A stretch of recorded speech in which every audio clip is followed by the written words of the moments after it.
There's a version of quitting nobody talks about. Not the dramatic kind where you throw your hands up and say, "I'm done." That's actually honest. What I want to talk about is the other kind, where you never actually decide to quit. You just fade. You know exactly what I mean. The gym membership you used for 6 weeks.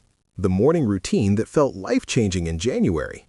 The book with a bookmark that hasn't moved in 3 months. Here's what makes this dangerous. You never quit.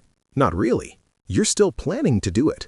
You haven't given up, you've just been busy, tired, dealing with things. That's the story, and it's almost always a lie. Let me explain what's actually happening in your brain. When you start something new, you experience what researchers call the fresh start effect. Novel goals activate your reward system differently. There's anticipation, dopamine tied to the imagined future. You feel momentum before you've done any real work. But that early energy isn't sustainable. It's not supposed to be. The excitement is ignition, not fuel. Most people confuse the two. When the spark fades, and it always does, you hit a point where the activity stops feeling urgent. You don't decide to quit. You stop deciding to continue. There's a difference. Psychologists call this passive goal abandonment. You don't reject the goal, you just stop actively choosing it. Each skip weakens the link between the cue and the behavior. Your brain starts forgetting it matters. And here's where your mind gets dangerously clever. Instead of admitting, "I quit," it creates soft rationalizations. Just today, just this week, I'll start again Monday. I need to figure out a better system first. These don't feel like excuses. They feel like reasonable thoughts. That's what makes them so effective. So what do you actually do? First, stop treating motivation as a prerequisite. Research on behavioral activation shows that action frequently precedes the feeling, not the other way around. You don't wait until you feel like going. You go. Sometimes the feeling follows. Sometimes it doesn't. You still go.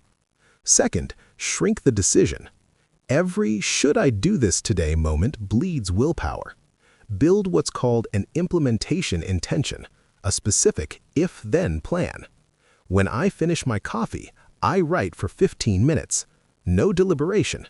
The cue triggers the action. This closes the gap where silent quitting lives. Third, and this is the one people avoid, track it.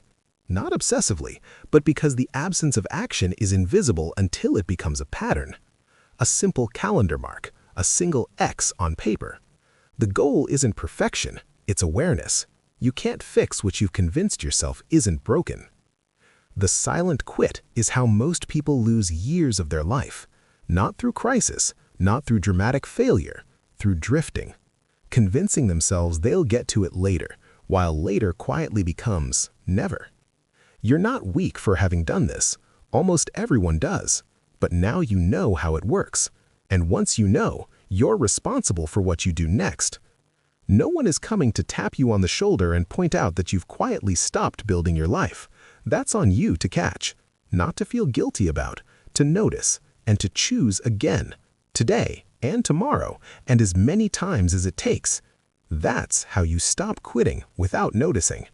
You start noticing.